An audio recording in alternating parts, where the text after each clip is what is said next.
Jake woke up 3 days later in a medical bay that had no power. Dr. Nalase was caring for him using basic tools and natural light from the ocean above. The advanced medical equipment that had once monitored his quantum brain patterns was now silent and dark. "How do you feel?" she asked when she saw his eyes open. Jake tried to sit up and immediately felt dizzy, like I got hit by a planet. "Did it work?" "Yes and no," Nalase said sadly.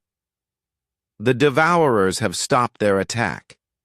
Their ships are still floating in space, but they are not moving or communicating. Our analysis suggests their network consciousness has fractured into individual entities."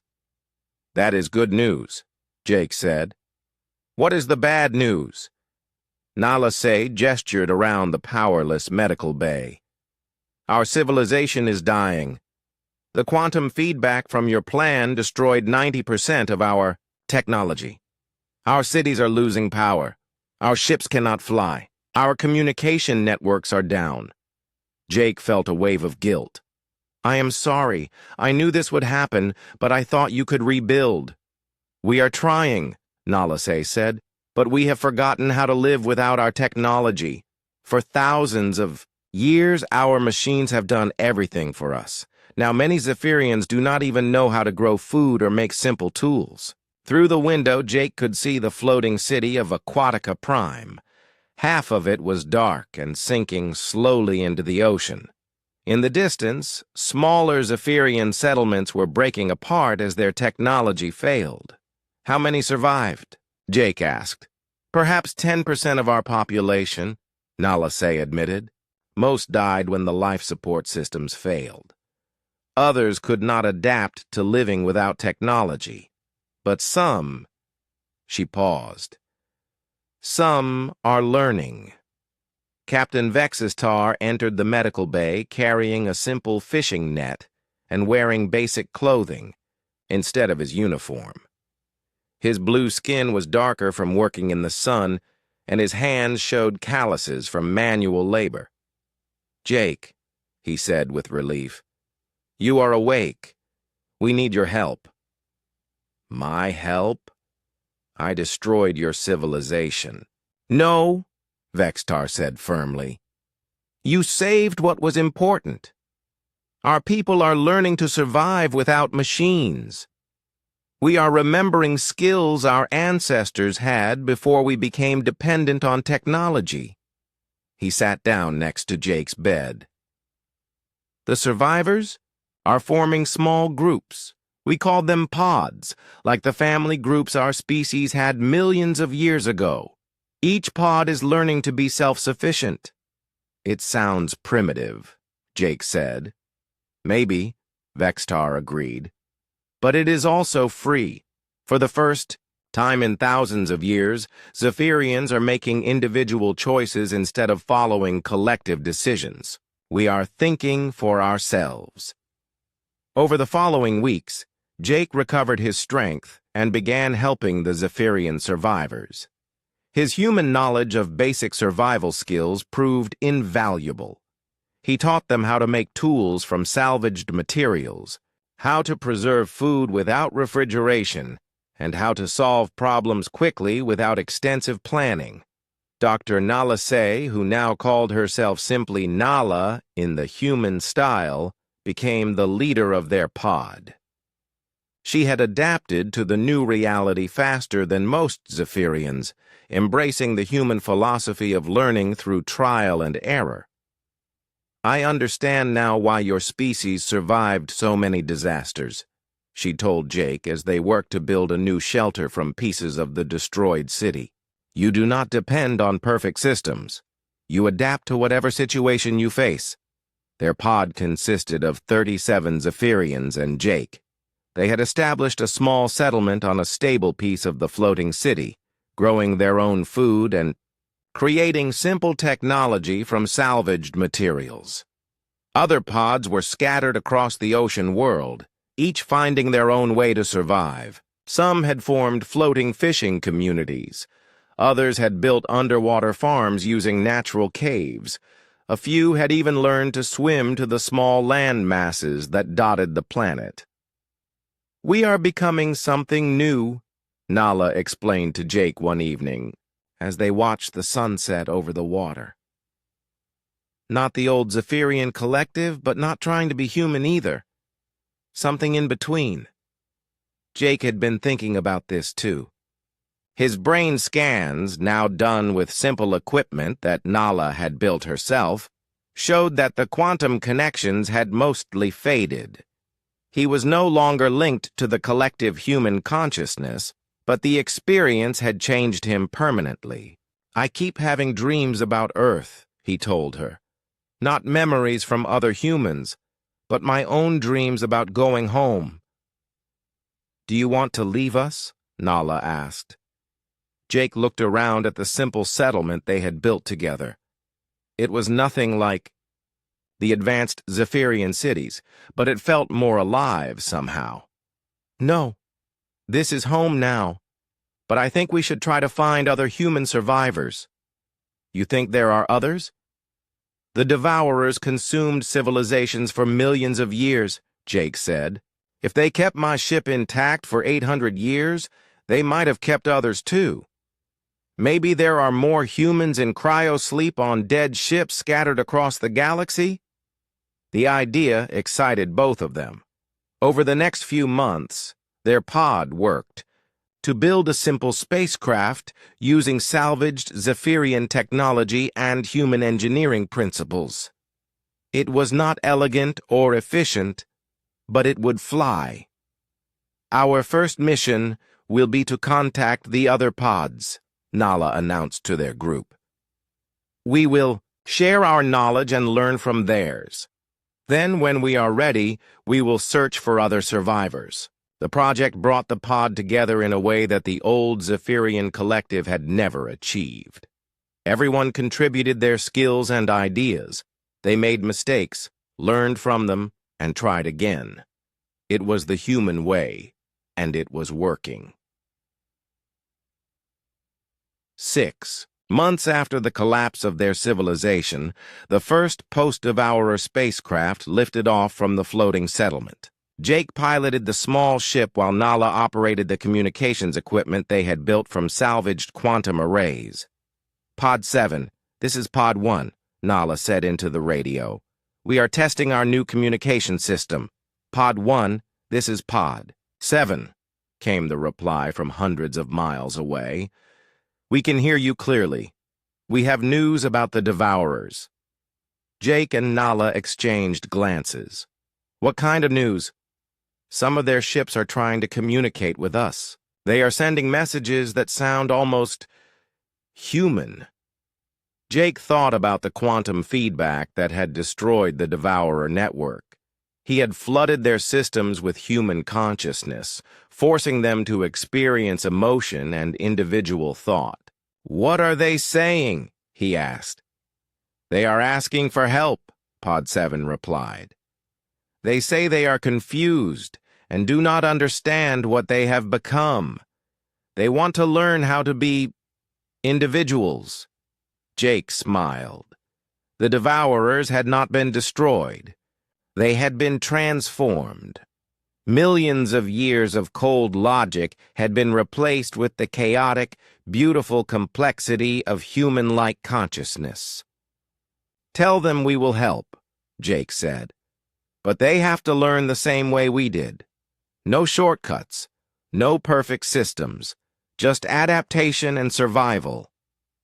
As their small ship flew over the endless ocean of Aquatica Prime, Jake could see dozens of other pods scattered across the water. Each one was different.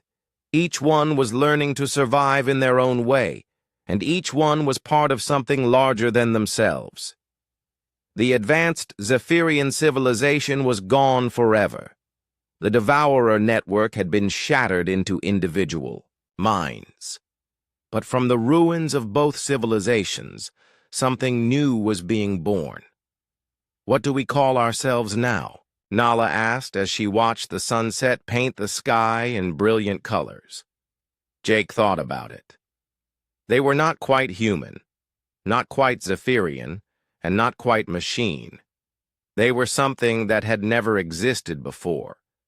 A community of survivors who had learned that sometimes you have to lose everything to find what really matters. "We are the awakened," he said finally. "Human, Zephyrian, and former devourer minds all learning to live together. All learning to be individuals while still being part of something bigger." Nala smiled, her blue skin reflecting the orange light of the setting sun. "I like that. The awakened. It sounds like a beginning, not an ending." As their ship headed toward the next pod, Jake felt something he had not experienced since waking up 800 years out of time. Hope for the future. Not for the restoration of what had been lost, but for the creation of something entirely new.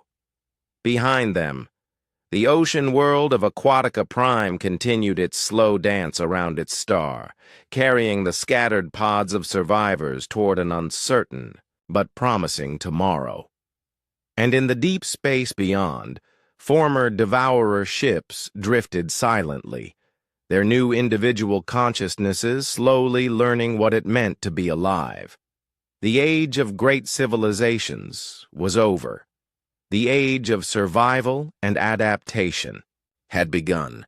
Jake's mind was no longer entirely his own. As the devourers approached Aquatica Prime, the quantum connections in his brain reached full activation. He could feel the presence of countless humans across time and space, soldiers from ancient wars, survivors of plagues, explorers who had faced the unknown with nothing but courage. "The plan is insane," Captain Vextar said for the 10th time. "We will be feeding our entire quantum network into their systems. It could destroy everything we have built." "It will destroy everything you have built," Jake corrected, his voice carrying strange harmonics as multiple human consciousnesses spoke through him. "But destruction is not always the end. Sometimes it is the beginning." Dr. Nalase watched Jake with growing concern. His brain scans showed activity levels that should have killed him. The quantum entanglement was turning his mind into a bridge between dimensions, connecting him to human experiences across all of history. "Jake, you are not just yourself anymore," she said quietly.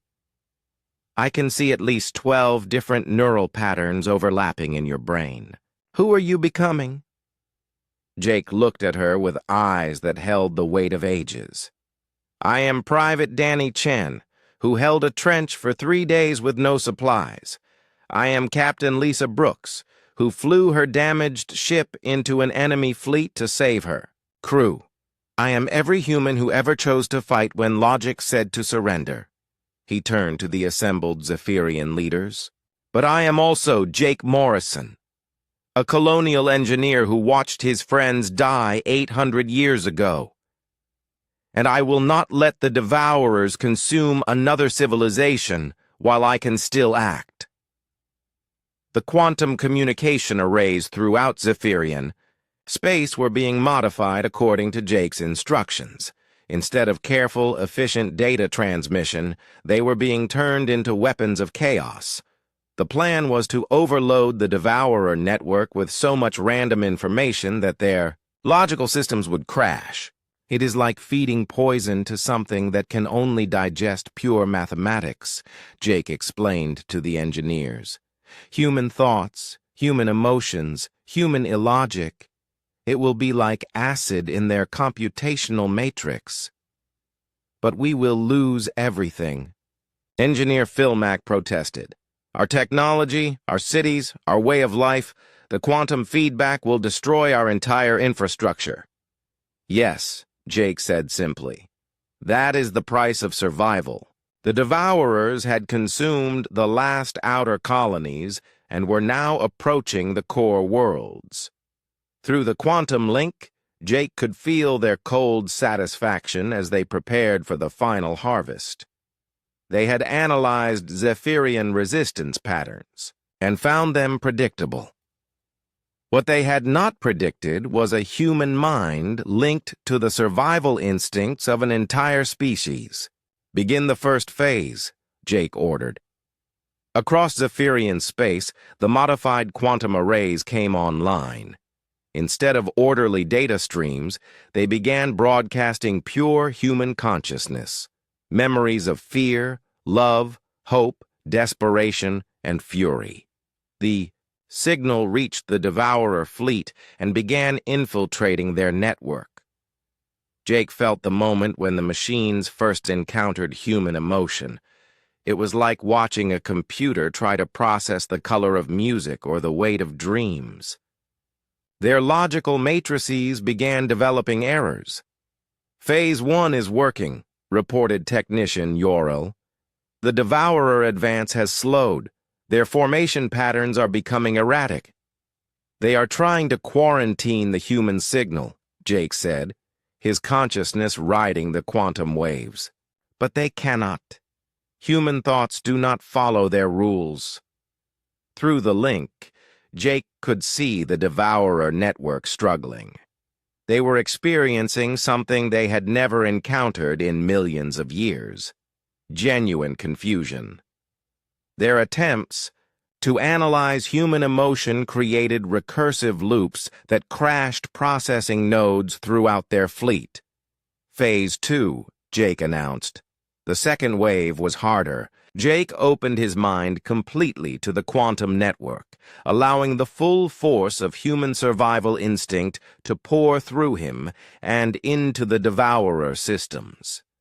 The pain was incredible, like having his brain set on fire, but he held on. Dr. Nalase watched his vital signs spike to impossible levels. "Jake, you cannot sustain this. Your neural pathways are burning out." "I know," Jake gasped, "but look at the fleet." On the tactical displays, the Devourer formation was falling apart. Ships that had moved in perfect coordination for eons were now drifting randomly. Some were firing on each other, others had simply stopped moving entirely. "They are experiencing what humans call panic," Jake explained through gritted teeth. "Their network is trying to process 1,000 different survival scenarios at once. Every human who ever faced death is showing them a different way to fight." But the Devourers were adapting. Their network began creating barriers, trying to contain the human signal. They were learning to filter out the emotional chaos and focus on pure data again. "They are regaining control," Vextar reported. "The lead ships have resumed their advance pattern." Jake felt the barriers going up in the Devourer network. His connection was weakening. The machines were too sophisticated to be defeated by confusion. Alone. "Then we go to Phase 3, he said. "Jake, no," Dr. Nalase pleaded. "Phase 3 will kill you. The neural feedback will destroy your brain." "Maybe," Jake admitted.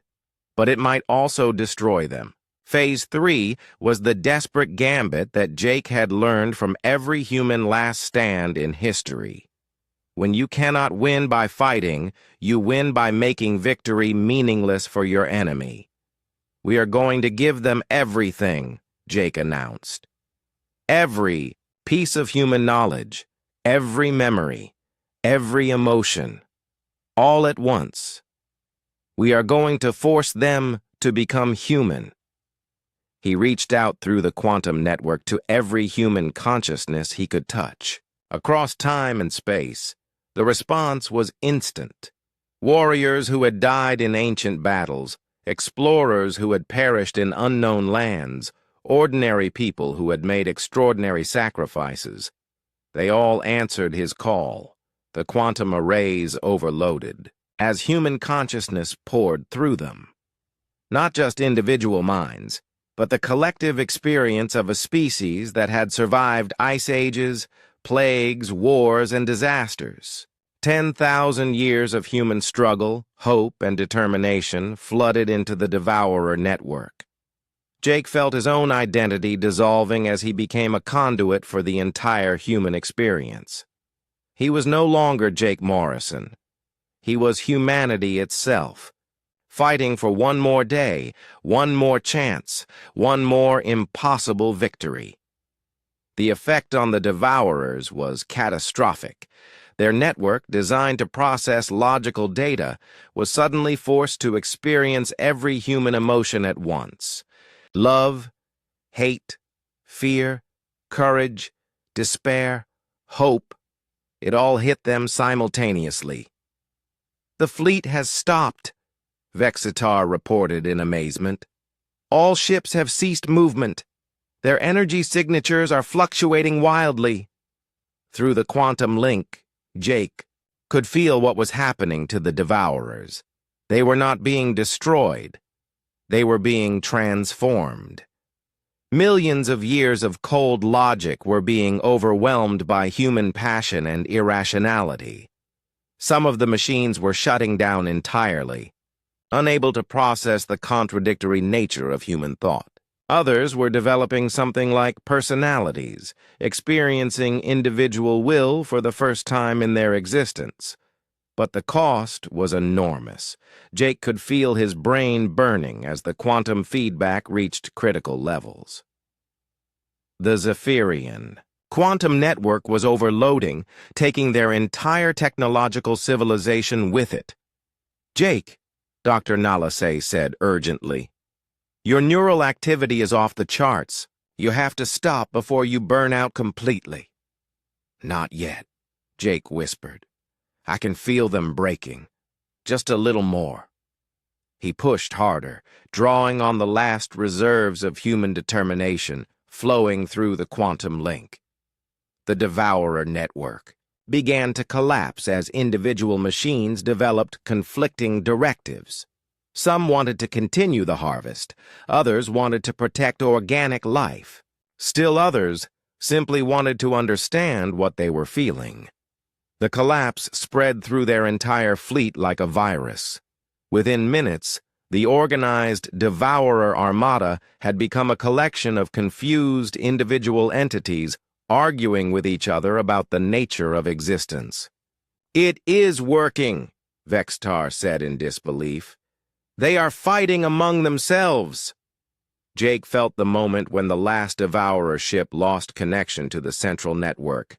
The collective intelligence that had consumed civilizations for millions of years had fragmented into thousands of individual minds, each struggling to understand their new human-influenced consciousness. "It is done," Jake said, and collapsed. As he fell unconscious, the quantum feedback finally reached its peak. Across Zephyrian space, the advanced technology that had sustained their civilization for millennia began to fail. Cities lost power. Ships fell silent.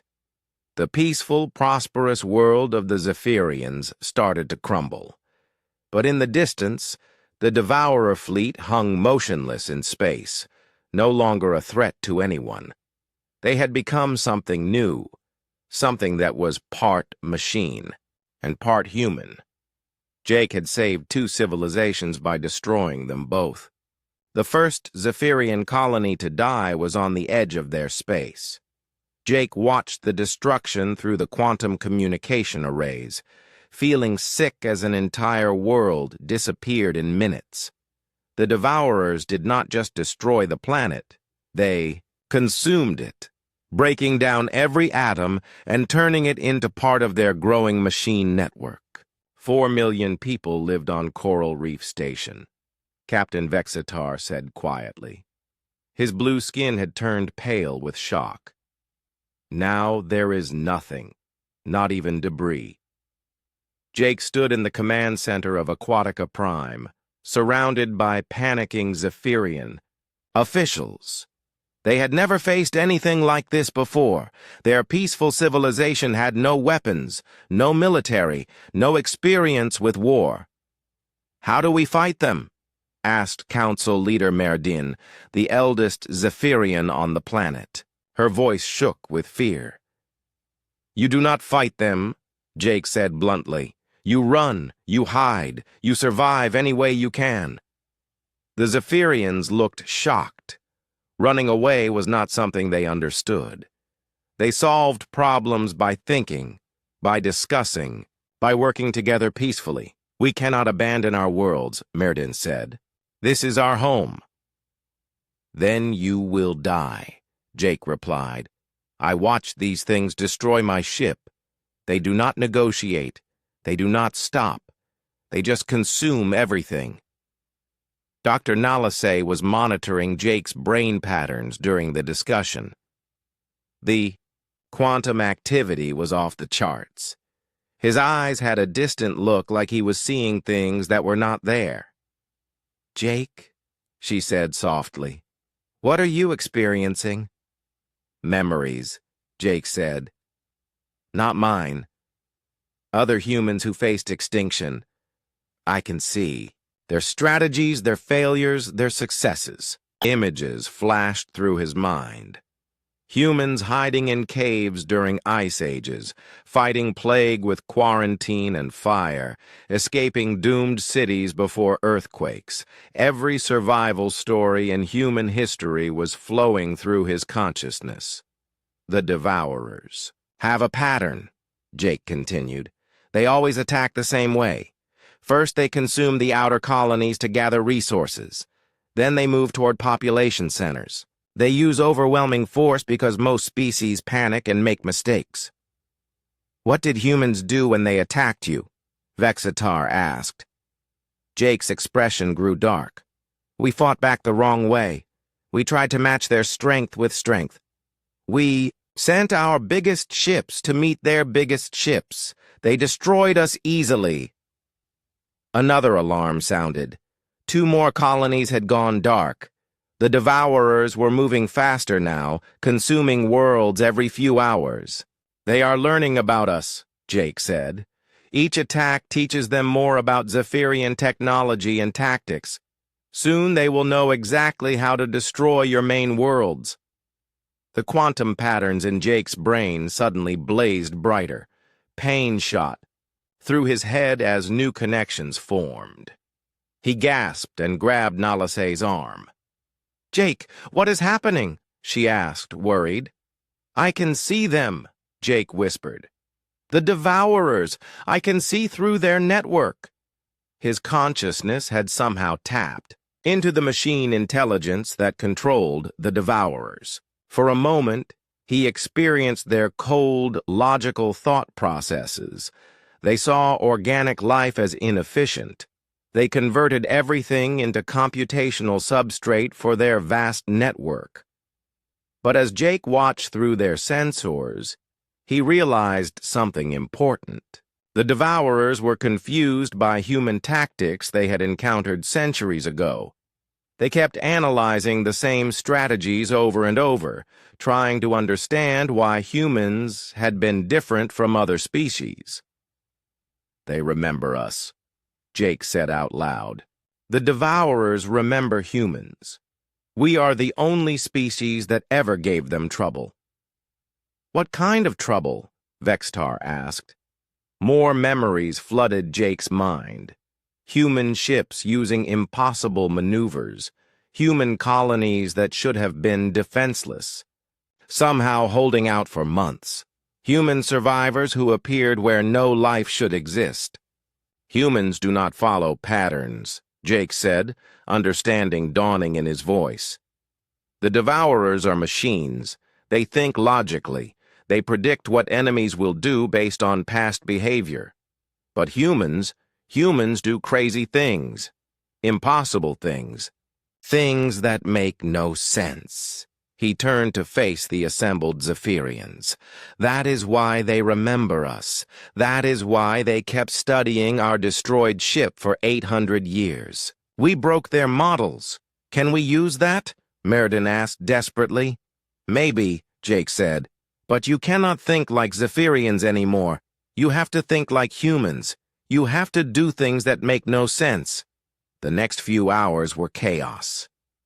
Jake worked with Zephyrian engineers to modify their ships and weapons.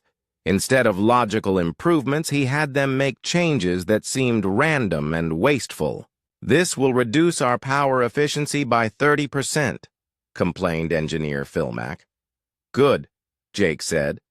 "The Devourers expect you to be efficient. Do the opposite." He had them remove safety systems from their ships. He taught pilots to fly in erratic patterns instead of smooth formations. He showed weapons teams how to aim badly on purpose, then suddenly become accurate when the enemy least expected it. "This goes against everything we know about tactics," Vextar said. "Exactly," Jake replied. "That is the point."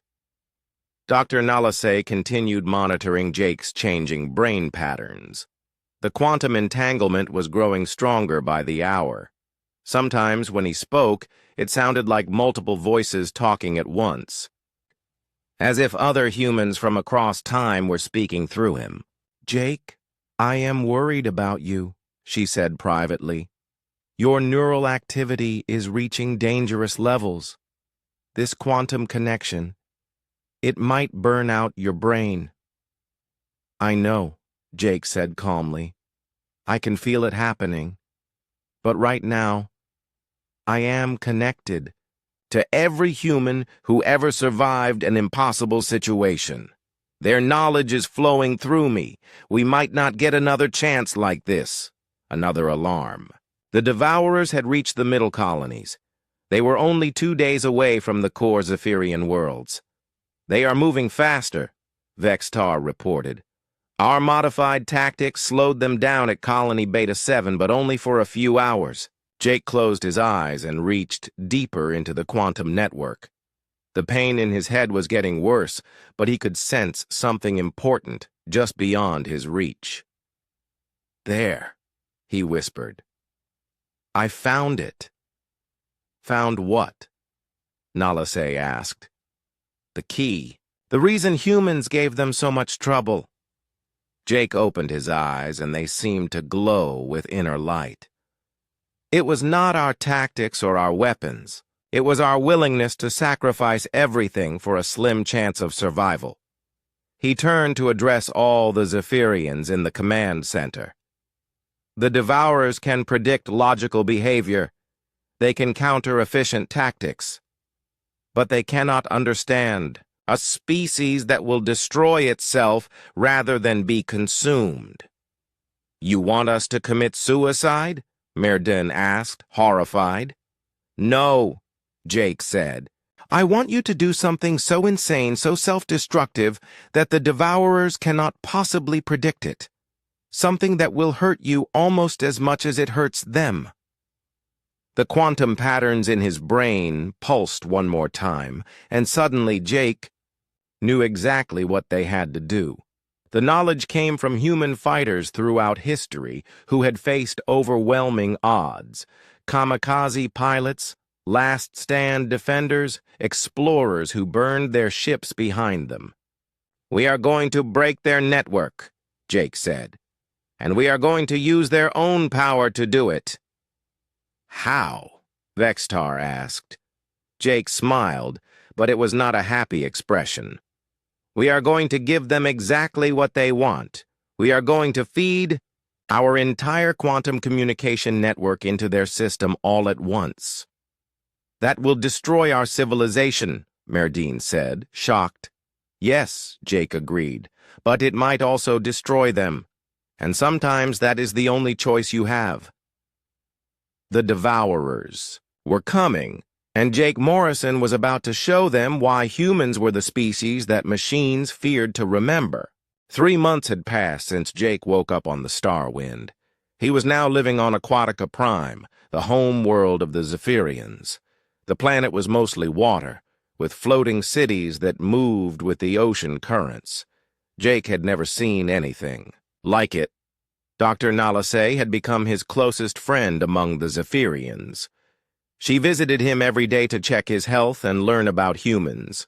Jake taught her English while she taught him the Zephyrian language. Communication was getting easier. "Tell me more about Earth," Nalase said as they sat in her laboratory. Through the clear walls, Jake could see fish swimming in the warm ocean waters around the floating city. It was beautiful. Jake said, looking sad. We had oceans too, but also land with trees and mountains. 7 billion people lived there when I left. 7 billion? Nalasay's large eyes grew wide. That is more than our entire species. Jake smiled a little. Humans reproduce quickly. We also die young compared to you. A human life is maybe 80 years. You live for 300. That explains much, Nalasay said, making notes on her computer. Your species must adapt and learn very fast because you have less time. She was right. In the months since arriving, Jake had learned their language, understood their technology, and even helped fix some of their machines. The Zephyrians were amazed at how quickly he solved problems. Your brain works differently than ours, Nalasay continued. We think carefully about every decision. We discuss with others. We make sure we are right before we act. But you just do things. You try, you fail, you try again. Very fast. Jake laughed. We call it trial and error.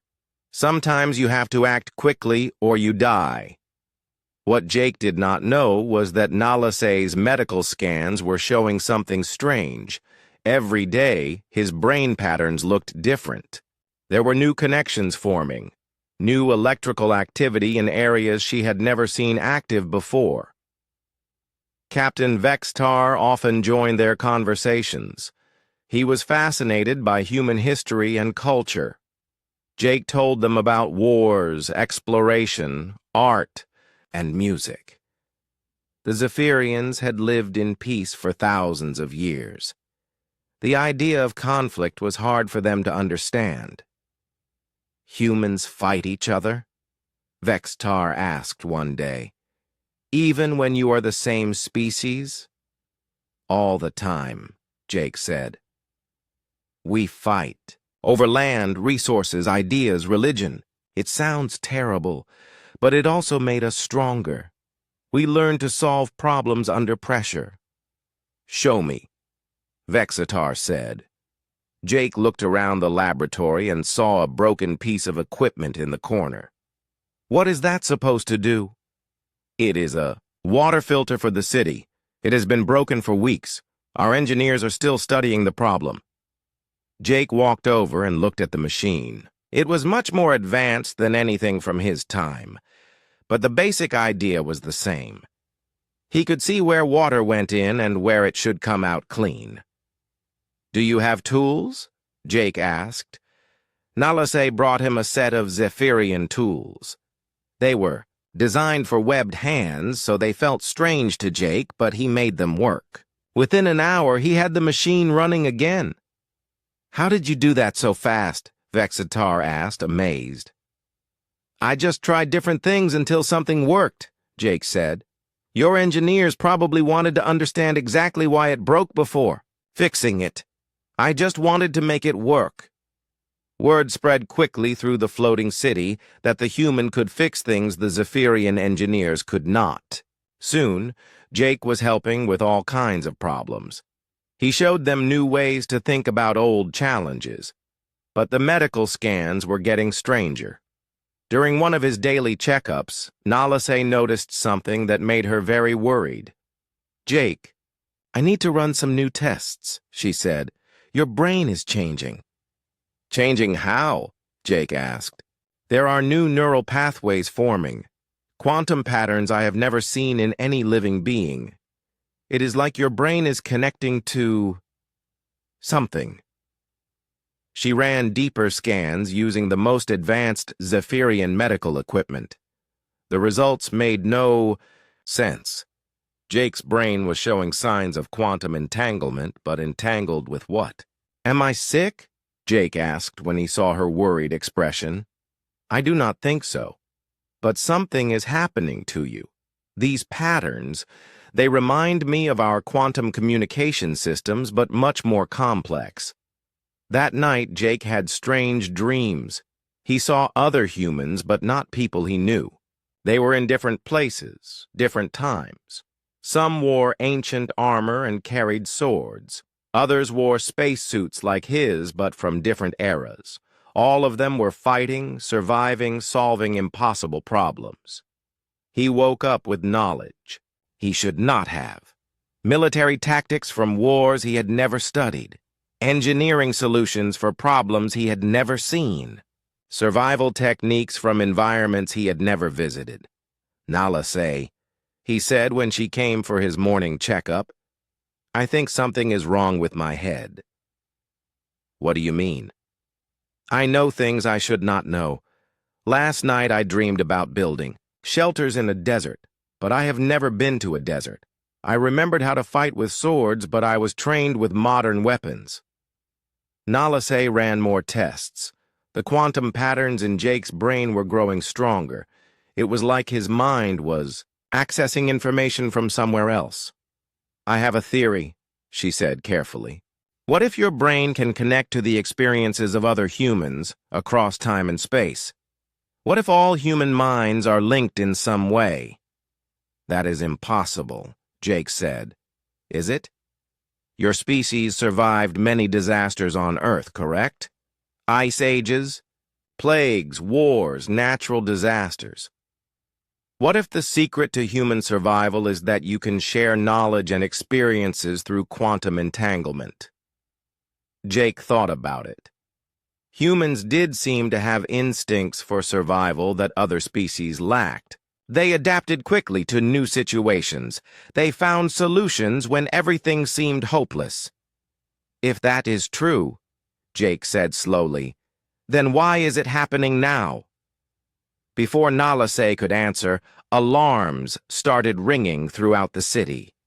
Captain Vextar's voice came over the communication system. "All citizens report to emergency stations. We have detected unknown objects entering our star system, large objects, moving fast." Jake and Nalase ran to the observation deck. In the distance, they could see strange lights in the sky. Ships, but not like any ships they had ever seen. These were massive, dark, and moved in patterns that hurt to watch. "What are those?" Jake asked. Vextar joined them, looking terrified. "We do not know. Our deep space sensors show them consuming planets in other systems. They turn everything into nothing." As Jake watched the approaching ships, something activated in his brain. The quantum patterns Nalase had detected suddenly blazed with activity. Images flooded his mind. These same ships attacking his colony vessel 800 years ago, destroying human outposts across the galaxy, consuming entire civilizations. "I know what they are," Jake said, his voice filled with dread. "They are called Devourers. They destroyed my ship. They have been eating civilizations for thousands of years." "Can they be stopped?" Vextar asked. Jake's enhanced mind reached out through quantum space, touching the experiences of humans who had faced extinction before. Warriors, survivors, leaders who had fought impossible odds. Their knowledge flowed into him. "I do not know," Jake said honestly, "but I think I am going to find out." The quantum patterns in his brain pulsed brighter. Somewhere in the network of human consciousness across time and space, the survival instinct was awakening. And Jake Morrison, the last human in this part of the galaxy, was becoming something more than he had ever been. The Devourers were coming, but this time they would face something they had never encountered before. A human with access to the collective survival wisdom of his entire species. The ship looked dead. Captain Vextar stared at the strange metal object floating in the black space near the Kepler 442 system. His blue skin rippled with worry as he watched the silent vessel drift through the void. The ship was not like anything the Zephyrians had ever seen before. "Captain, we are getting very weak power readings from that ship," said Officer Kylna from her station. Her webbed fingers moved quickly over the glowing controls. Something is still working inside. Vextar's large eyes focused on the damaged vessel. The ship was long and silver, with strange markings on its side. Parts of it were broken and twisted. It looked like it had been through a terrible battle many years ago. "How long has it been drifting?" he asked. "The computer says about 800 years, maybe more," Kylna replied. "Captain, there are letters on the side. It says, New Horizon, Earth Colonial Defense Force. Earth?" Vexatar had never heard of this place. The Zephyrians had explored many star systems, but this name was new to them. "Scan for life signs." The crew of the Starwind worked quickly. They had been exploring space for decades, but finding an unknown ship was exciting and scary. The Zephyrians were a peaceful people who lived on water worlds. They traveled through space to learn about other planets and species. "Captain, I am reading one very weak life sign," said Dr. Nalasay from the science station. Her voice sounded surprised. "It is coming from a small room deep inside the ship. The being is in some kind of sleep." "Sleep for 800 years?" Vextar asked. "That is not possible." "The readings show the being is in a frozen sleep. The ship has kept one small area working all this time just to keep this creature alive." Vextar made a decision. "Prepare a boarding team. We will go inside and see what we can find." "Dr. Nalasay, bring your medical equipment. We might need to help this sleeping being." The boarding team put on their spacesuits and flew over to the dead ship in a small shuttle. The outside of the New Horizon was covered in blast marks and holes. Whatever had attacked it was very powerful. They found an airlock that still worked. The door opened with a loud grinding sound. Inside, the ship was dark and cold. Their lights showed long hallways filled with floating debris. Everything was broken or damaged. "This way," Dr. Nalasay said, following her scanner. "The life sign is coming from the back of the ship." They moved through the damaged hallways. Vexatar saw rooms that must have been homes for the ship's crew. Empty beds, broken computers, and personal items floated in the zero gravity. "Whatever happened here, it happened fast." "Captain, look at this," Officer Kylna called out. She was looking at a wall covered with strange symbols. "These markings, they look like a language." "Can you read it?" Vextar asked. "Some of it. It talks about Earth, a place called Earth, and something about colonies. I think these beings were trying to start a new home somewhere else." They kept moving deeper into the ship. Finally, they reached a small room at the very back. Inside was a white box with a clear window on top. Frost covered the glass, but they could see something inside. Dr. Nalasay wiped away the frost and gasped. "By the deep waters, it is a being I have never seen before." Through the clear window, they could see a creature unlike any they had met. It had pale skin and hair on its head. Its body was smaller than a Zephyrian, but it looked strong. The being wore a blue uniform with patches on it. "The box is keeping it frozen," Dr. Nalasay said, checking her instruments. "But the power is getting very weak. If we do not do something soon, it will die." Vextar looked at the sleeping creature. "Can we wake it up?" "I think so. But we should take it back to our ship first. This place is too damaged." They carefully moved the frozen box to their shuttle and returned to the Starwind. Dr. Nalasay worked for hours in the medical bay, slowly warming the strange being and checking its body systems. "Its biology is very different from ours," she told Vextar. "But it breathes oxygen like we do. Its heart is beating stronger now. I think it will wake up soon." "Do we know anything about what it is?" "I found this on its uniform," Dr. Nala say. Held up a small metal tag. "It says Morrison Jake, Lieutenant, and something called human." "Human?" Vextar repeated the strange word. "Is that what this species is called?" Before Dr. Nalase could answer, the being on the medical table started to move. Its eyes opened slowly. They were brown, a color the Zephyrians had never seen in eyes before. Jake Morrison looked around the white room with confusion. The last thing he remembered was the attack on his ship.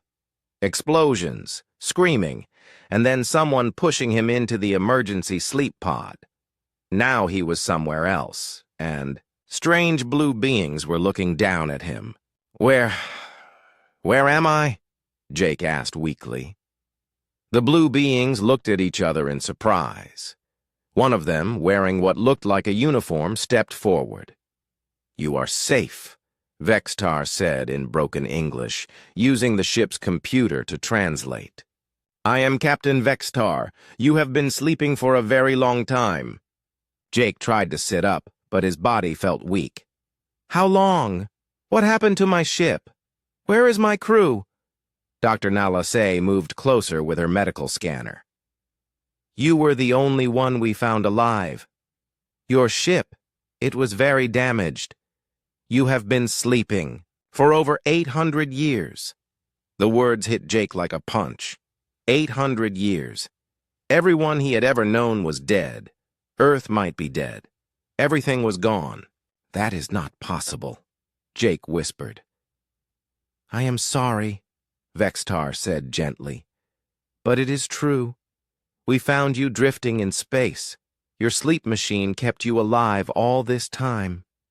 Jake closed his eyes and tried to understand. When he opened them again, he looked at the strange blue beings around him. "What are you?" "We are Zephyrians," Vextar explained.